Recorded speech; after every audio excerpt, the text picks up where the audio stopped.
কয়েক মাস আগে আমরা যখন কোরআনের মাহফিলে কথা বলার জন্য যাইতাম, যেখানে আমাদের বসার ব্যবস্থা থাকতো, খাবারের আয়োজন থাকতো, এখানে কিছু বুদ্ধিজীবীদের আগমন ঘটতো। এরা দিত আমাদেরকে প্রথম সবক, হুজুর এটা বলা যাবে না, ওইটা বলা যাবে না, এইটা বলবেন ওইটা বলবেন না, কথা বলেন।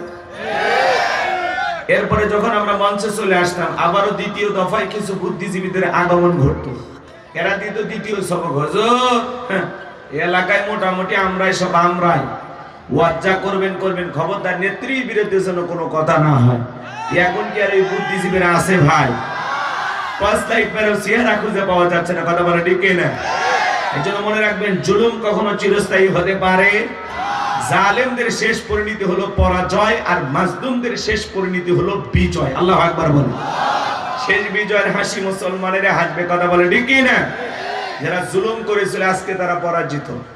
মনে রাখবেন, যৌবনের জোর আর ক্ষমতার জোর দুইটাই চিরকাল থাকে না, দুইটার উত্থান পতন আছে না নাই? এজন্য মনে রাখবেন, জালেমেরা বরাবর পরাজয় বরণ করবে, আর মাজলুমেরা সব সময় বিজয় লাভ করবে ইনশাআল্লাহ। শেষ বিজয়ের হাসি মুসলমানেরা হাসবে, কারণ মুসলমানের সাথে আছে কি? একটু চিল্লায় বলেন কে?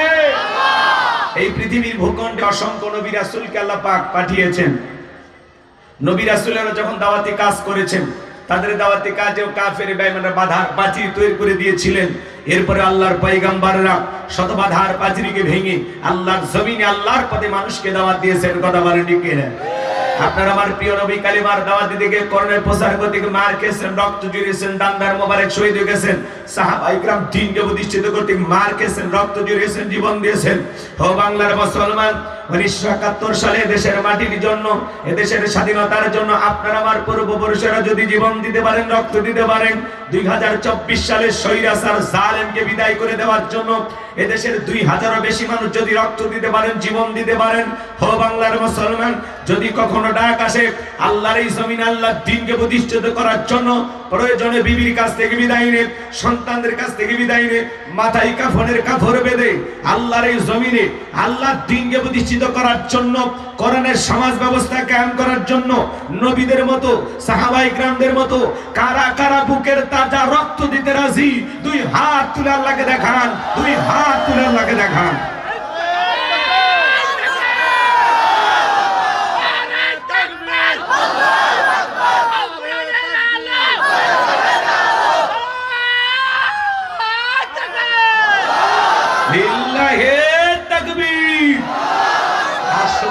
টান টান করে হাত তোলেন। আমি কি হাত নামাতে বলেছি? ওই যে মাঝে মাঝে হাত বেঁকা দেখা যায়। দুই হাত সোজা করার শক্তিটা, আপনি পুরুষ মানুষ, 2 টিম ভিটামিন ক্যালসিয়াম মাঝে মাঝে কিনে খাবেন, একেবারে দুর্বল হলে চলতে পারবেন। আর সোজা করেন, সোজা করেন। আমার আল্লাহ রাব্বুল আলামিন বলেন, ইন্নাল্লাহা আশতারা মিনাল মুমিনিনা আনফুসাহুম ওয়া আমওয়ালাহুম বিআন্না লাহুমুল জান্নাহ। সূরা তাওবার 111 নম্বর আয়াতে আল্লাহ রাব্বুল আলামিন জানিয়ে দিয়েছেন, নিশ্চয়ই মুমিন বান্দাদের জান মাল আমি আল্লাহ ক্রয় করে নিয়েছি, বিনিময়ে দেব জান্নাত। বলুন সুবহানাল্লাহ। তাহলে বলেন তো বাজার, আপনার আমার জীবনের মালিক কে? হে যশোরের যুবকেরা, ভালো করে বলো তো, এই জীবনের মালিক কে? প্রেম করবার প্রেমিকাকে 14 ফেব্রুয়ারিতে পার্কে নিয়ে যা ডায়লগ দিবা, এ জীবন তোমার, তুমি শুধু আমার। ওরে হাইব্রিড যুবক, এই জীবনের মালিক কে? আপনার আমার সম্পদের মালিক কে? আল্লাহর দেয়া জীবন, আল্লাহর দেয়া সম্পদ আল্লাহর পথে খরচ করতে রাজি আছেন তো মুসলমান? রাজি আছেন তো ইনশাআল্লাহ? বাম হাত নামান, শুধু ডান হাত তুলে রাখেন, শুধু ডান হাত। আল্লাহ রাব্বুল আলামিন বলেন, ইল্লা আসহাবাল ইয়ামিন ফি জান্নাতিন ইয়াতাসাআলুন। ডানপন্থী যারা জান্নাতের বাগানে প্রবেশ করবে তারা, ডানপন্থী যারা আল্লাহর প্রিয় তারা, বলুন আল্লাহু আকবার। কোনো কথা হবে না। কিছুক্ষণ আগেই বলেন, হুজুর জীবন দিতে রাজি, রক্ত দিতে রাজি। আপাতত জীবন রক্ত দুইটার কোনোটাই দিতে হবে না। ডান হাতটা পকেটের ভিতর ঢুকে দিয়া যে যা পারেন, যতটুকু পারেন এই তাফসীরুল কোরআন মাহফিলের জন্য, এই কবরস্থানের জন্য প্রাণ ভরে দান করবেন। সোজা ডান হাত পকেটে দেন, আমিও দিচ্ছি। নিজের পকেটে হাত দেন, অন্য কারো পকেটে হাত দিয়ে পকেট মেরে বলে মার খাবেন না। সবাই পকেটে হাত দেন। ছেলে পেলে যারা আছো বাবা, ব্যাগ নিয়ে, রুমাল নিয়ে, চাদর নিয়ে, যার কাছে যা আছে তাই নিয়ে মাঠে নামো, খেলা হবে, খেলা হবে। ছেলে পেলে যাচ্ছে, সবাই প্রাণ ভরে দান করবেন। কই স্বেচ্ছাসেবক কোথায় আছো বাবা? ব্যাগ নিয়ে, রুমাল নিয়ে, চাদর নিয়ে, যার কাছে যা আছে তাই নিয়ে মাঠে নামো। তাড়াতাড়ি, সময় কম। মহিলা প্যান্ডেল লোকজন পাঠায় দেন। আমার মা বোনদের বসে আছেন, আপনারা প্রাণ করে দান করবেন। আপনারা সবাই পকেটে হাত দেন, 10, 20, 50, 200, 100, 500, 2000, 5000, 10,000, 1 লাখ, 2 লাখ, 5 লাখ, যে যা পারেন আল্লাহর রাস্তায় পকেটে হাত দিয়ে প্রাণ ভরে টাকা দান করেন। খবরদার কেউ যেন আবার বিড়ি ম্যাচ দিন না।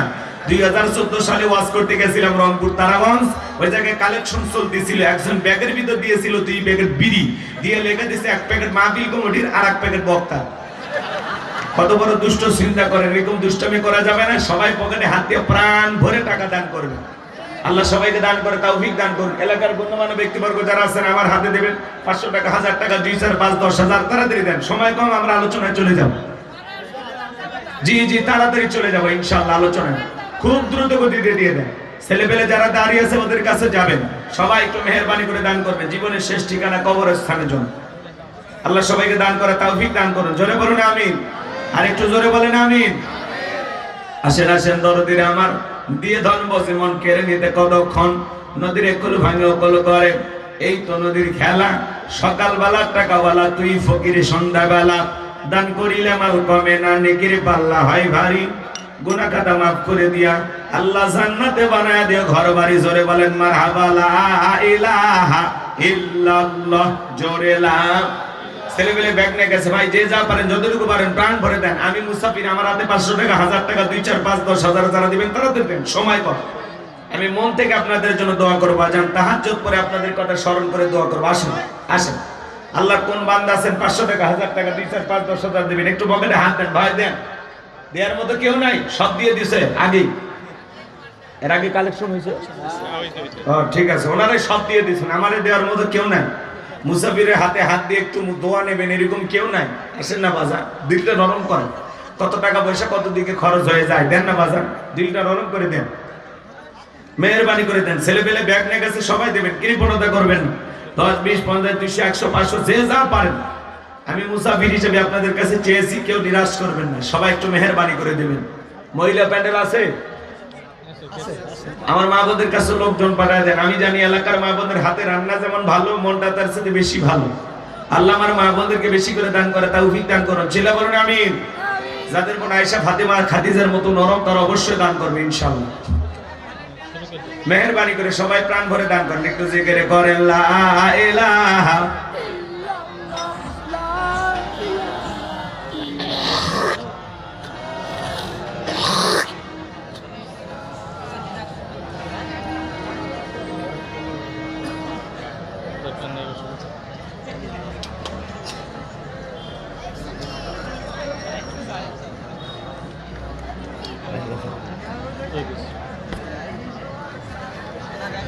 মাশাআল্লাহ, কি যাক, আলহামদুলিল্লাহ। ভাই আমার তো কিছু নিয়ে আসছে, আলহামদুলিল্লাহ। ভাই নামটা বলেন। 1, 2, 3, 4, 5 মাশাআল্লাহ। 500 টাকা এক ভাই দিয়েছে, লিল্লাহি তাকবীর। আল্লাহ রবিউল ইসলাম, তোমার গোলামের দান তুমি কবুল করো, হায়াত বাড়ায় দাও, জিন্দেগির গুনাহগুলো মাফ করে দাও, দুনিয়া আখিরাতে ইজ্জত সম্মান বাড়ায় দাও। জোরে বলেন আমিন। পল্লী বিদ্যুতে আমাদের ভাইপো মিলন, আর কি ডাক না হলে ইনামুল হক না, ইমদাদুল হক মিলন ভাই, নগদ 10,000 টাকা। জোরে বলেন মারহাবা, লিল্লাহি তাকবীর। মাশাআল্লাহ। আল্লাহ তাআলা মিলন ভাই দান করেছে 10,000 টাকা। দুনিয়া আখিরাতের এই কোনো ঠেকা, বড় করে রাসূলের সাথে কি জান্নাতি করে দিও দেখা। টাকার রংগুলো বড় ভালো, অন্তরে জ্বালা দেও করনের আলো। টাকার মধ্যে না জিরা, আল্লাহ গোলাম রব্বানি দোয়া দেনা ফিরা। জোরে কোন মারহাবা। আরেকজন বাবাজি কিনা নাম হলো তৈব আলী, কথার মধ্যে নেই জোড়া তালি, যাইন একেবারে খালি, নগদ 500 টাকা। জোরে বলেন মারহাবা, লিল্লাহি তাকবীর। নুরুল ইসলাম ভাই 500 টাকা। আল্লাহ কবুল করো, হায়াত বাড়ায় দাও, জিন্দেগির গুনাহগুলো মাফ করে দাও, দুনিয়া আখিরাতে ইজ্জত সম্মান বাড়ায় দাও। জোরে বলেন আমিন।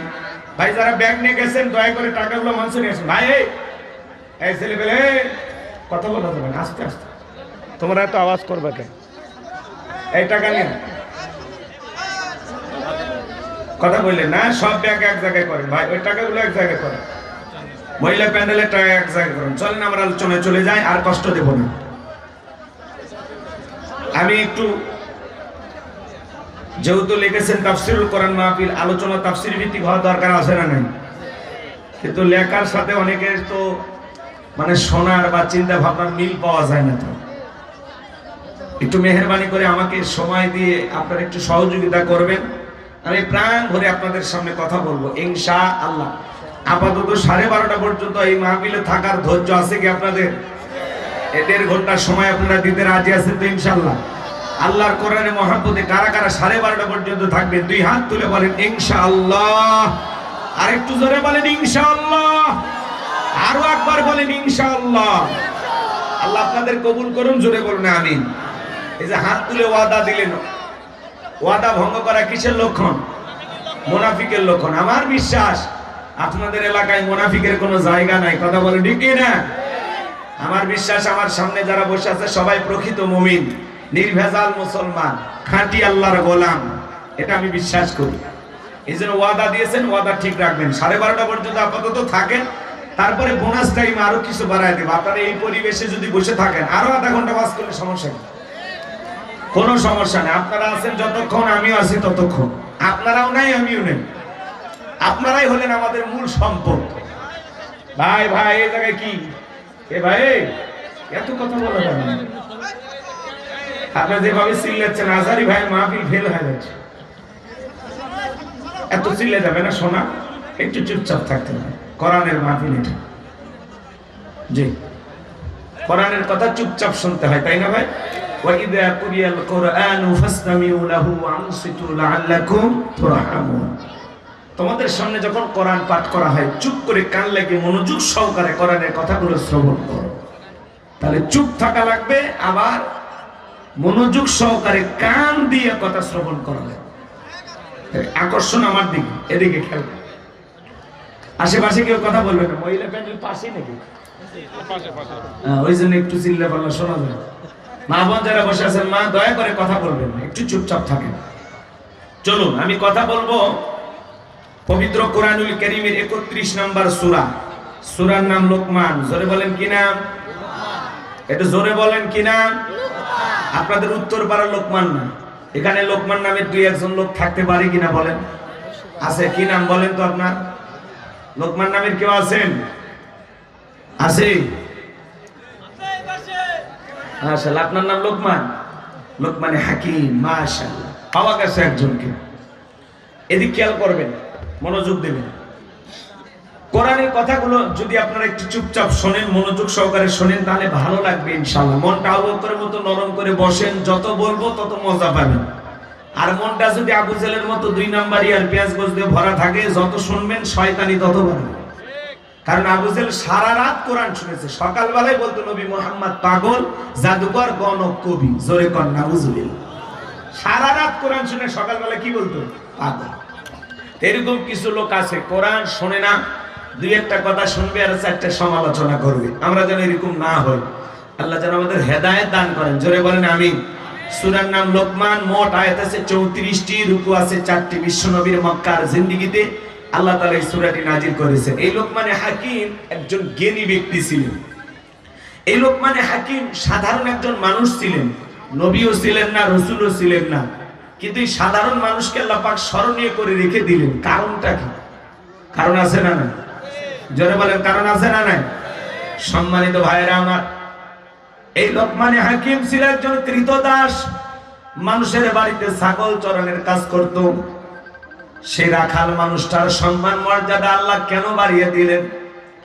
এই লোকমানে হাকিম তার কলিজার টুকরা সন্তানদেরকে একত্রিত করে কিছু উপদেশ দিয়েছিলেন, কিছু কথা বলেছিলেন, কিছু নসিহত করেছিলেন, কিছু ওয়াজ করেছিলেন। সেই কথাগুলো আল্লাহ তাআলার কাছে এত পছন্দ হলো, লোকমানে হাকিমের সেই কথাগুলোকে আল্লাহ তাআলা কোট করে কোরআনুল কারীমের ভিতরে তার নামে একটি সূরা নাজিল করলো। বলুন আল্লাহু আকবার। আপনারা কি আদর্শ বাবা হতে চান? জোরে বলেন, চান? আপনার সন্তানকে আদর্শ সন্তান হিসেবে গড়ে তুলতে চান? আদর্শ বাবা হবেন কিভাবে, আর সন্তানকে আদর্শ সন্তান হিসেবে কিভাবে গড়ে তুলবেন? মনে রাখবেন, ছাগলের পেট থেকে জন্ম নিলেই ওইটা ছাগলের বাচ্চা, গরুর পেট থেকে জন্ম নিলে ওটা গরুর বাচ্চা। কিন্তু মানুষের পেট থেকে জন্ম নিলে ওটা মানুষের বাচ্চা হয় না, ওকে মানুষের মতো মানুষ করে তোলা লাগে। মানুষের মতো মানুষ হিসেবে গড়ে তোলা লাগে। কথা বলেন। শিক্ষকের কাছে অভিভাবকেরা সন্তানকে দিয়ে বলে কি যে হুজুর বা স্যার আমার এই সন্তানটাকে দিলেন একটু মানুষ বানাবেন। কথা কয় না? কি বানাবেন? মানুষ বানাবেন। তার মানে দেখতে মানুষের মতো, কিন্তু সবাই মানুষ হয় না। কিছু কিছু মানুষের আচরণ চতুষ্পদ জন্তু জানোয়ারের চাইতেও নিকৃষ্ট হয়। এই জন্য আল্লাহ বলেন উলাইকা কাল আনআম বাল হুম আদল। কিছু কিছু মানুষ আছে যাদের আচার চরিত্র ওঠা পেশা চতুষ্পদ জন্তু জানোয়ারকে হার মানায়, এর চাইতেও নিকৃষ্ট। নেতানিয়াহুকে যদি আপনারা মানুষ বলেন, বলে তো উনি মানুষ? হ্যাঁ, যে ফিলিস্তিন এইভাবে মুসলমানদেরকে হত্যা করে, আর যাই হোক একে মানুষ বলা যায়? এরাই হলো চতুষ্পদ জন্তু জানোয়ার, তার চাইতেও নিকৃষ্ট। সম্মানিত ভাইরা আমার, এই লোকমান হাকিম তার সন্তানদেরকে একত্রিত করে কিছু কথা বলেছিলেন, যে কথাগুলো আল্লাহ তাআলার কাছে পছন্দ হয়েছিল।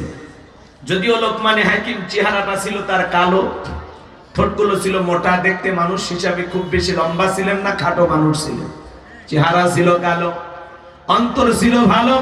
তার জবানের কথাগুলো আল্লাহ তাআলার কাছে এতটাই পছন্দ হলো, এই জন্য আল্লাহ তাআলা তার নামে কোরআনুল কারীমের ভিতরে একটি সূরা নাজিল করলো। বলুন আল্লাহু আকবার। সেই লোকমান হাকিমের জীবনী থেকে আমি কথা শোনাবো বাজার। যদি লোকমান হাকিমের ঘটনা এবং কাহিনীগুলো বলতে যাই সারা রাত চলে যাবে, এত কথা বলে শেষ করা যাবে না। আমি সংক্ষিপ্ত কিছু কথা আপনাদের সামনে তুলে ধরবো। আল্লাহ যেন তার এই গোলামকে বলার তৌফিক দান করেন। চিল্লা বলেন আমিন। জবান ছেড়ে সবাই একটু মহাব্বতে আমার সঙ্গে তেলাওয়াত করুন। আউযু বিল্লাহি মিনাশ শাইতানির রাজিম। বিসমিল্লাহির রাহমানির রাহিম। বিতাড়িত মুর্দার শয়তানের কাছ থেকে আল্লাহ পাকের কাছে আশ্রয় প্রার্থনা চাচ্ছি। পরম করুণাময় দয়ালু আল্লাহ তাআলার নামে শুরু করছি। আমরা যে কোনো কাজ শুরু করব কার নামে? বলেন তো বাজান, আল্লাহর নামে কাজ শুরু করলে কল্যাণ আছে না নাই? কোরআনুল কারীমের এই বিসমিল্লাহর যে কত শান, কত মান, কত মর্যাদা, কত ফজিলত। অক্ষর আছে 19টি, কিন্তু এর দাম কত জানেন? কথা বলেন না কেন? এই বিসমিল্লাহর কত দাম আপনারা জানেন? গিলাসে চাপ দিলেন আর পানি বিসমিল্লাহ ছাড়াই খেয়ে ফেলে দিলেন, মালিকের নামও নেন না। এরকম মুসলমান আছে না? তো বিসমিল্লাহ 2 মিনিট একটা যদি গল্প বলি, আপনারা রাগ করবেন না তো? আল্লাহর এক বুজুর্গ গোলাম একটি দ্বীনি মজলিসে কথা বলতেছিলেন। সেই পাশ দিয়ে একটা হিন্দু মেয়ে হেঁটে যায়। মেয়েটা চিন্তা করলো, দেখি তো মুসলমানেরা কি বলে। কোরআনের আকর্ষণে তাফসীরুল কোরআন মাহফিলে, ওয়াজ মাহফিলে হিন্দু মেয়েটা বসে গেল। আমাদের অনেক মাহফিলে হিন্দুরা আসে না? জোরে বলেন আসে কি?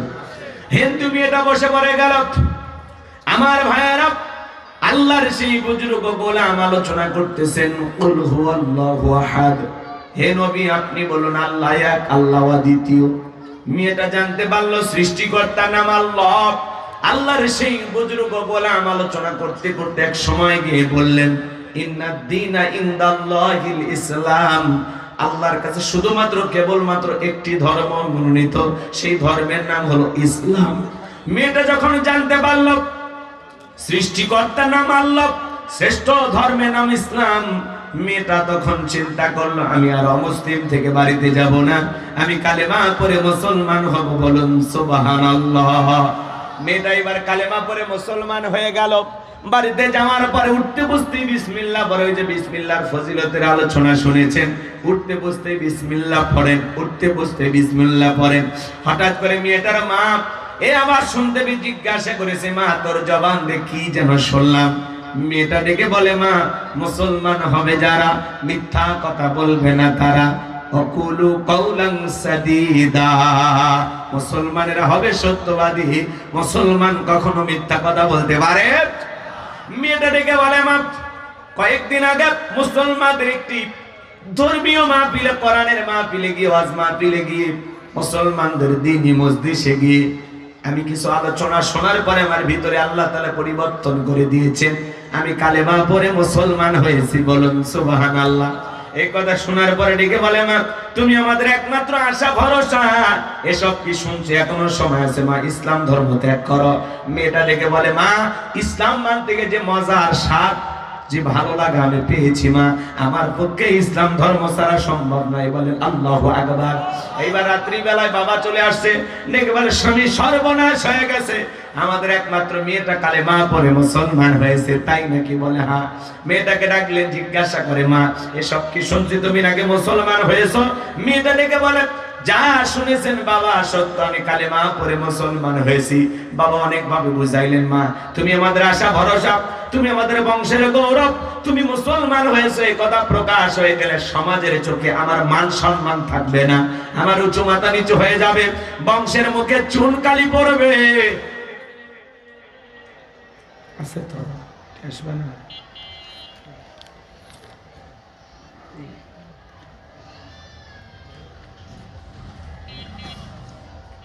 এই কথা শোনার পরে মেয়েটা ডেকে বলে, বাবা যত কথাই বলো আমার পক্ষে ইসলাম ধর্ম ছাড়া সম্ভব নয়।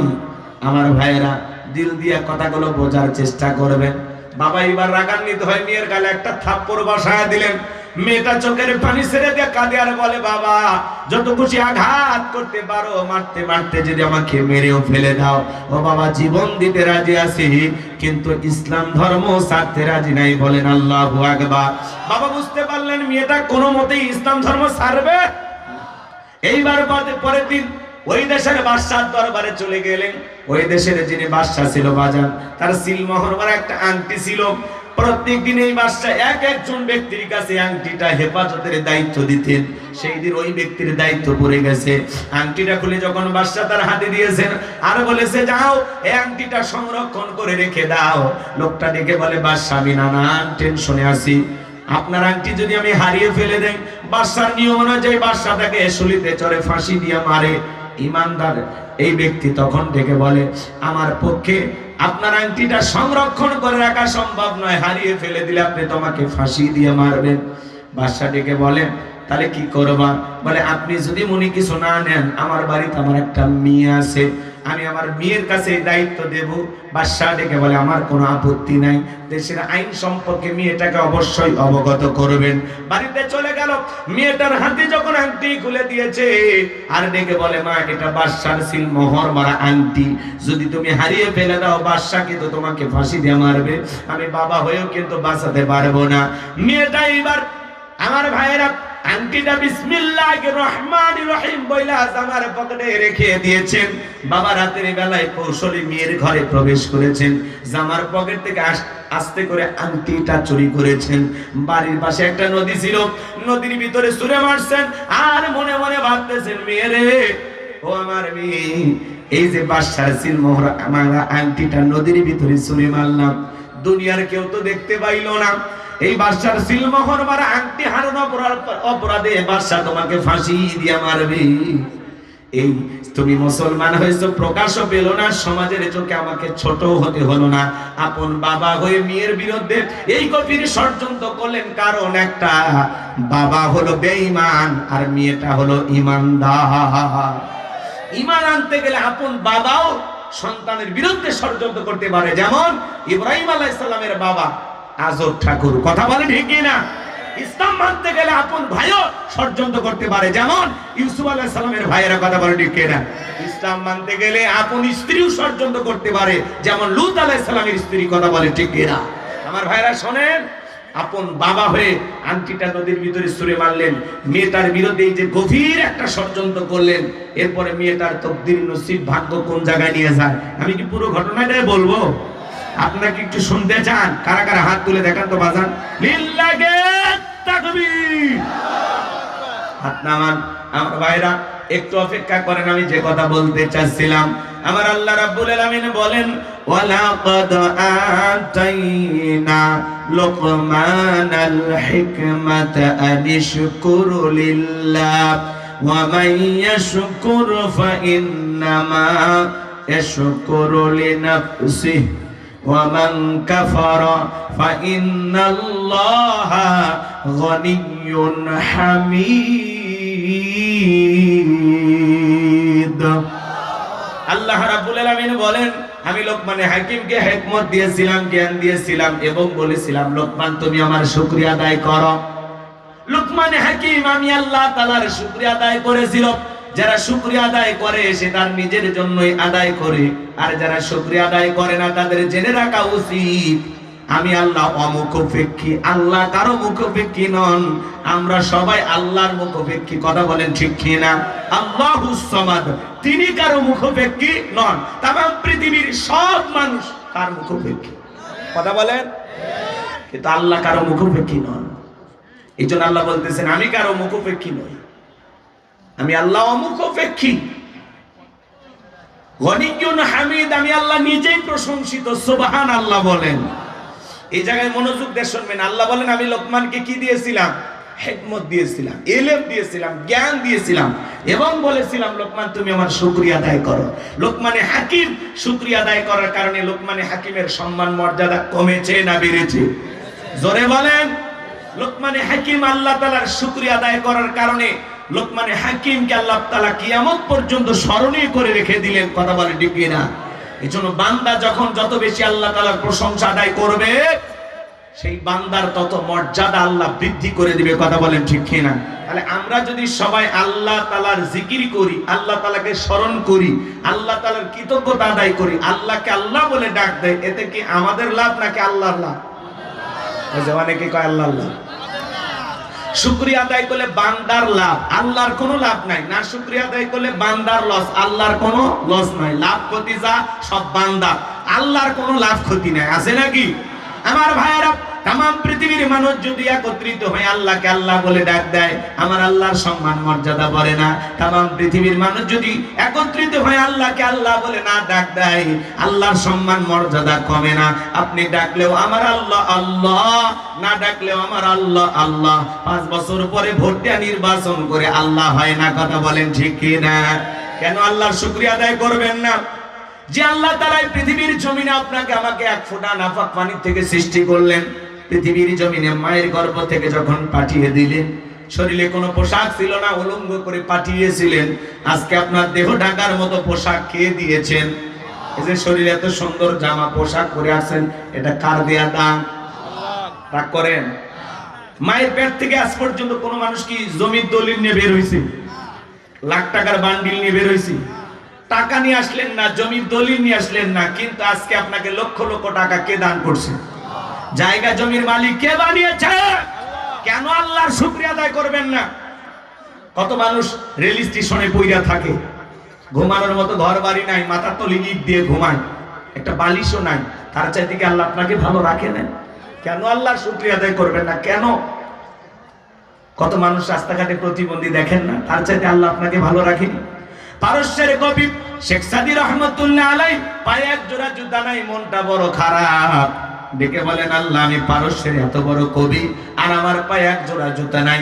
পথ চলতে লাগলেন, তাকায় দেখেন এই জমিনের ভিতরে আল্লাহর এমন একজন বান্দা বসে আছে যার দুটা পা নাই।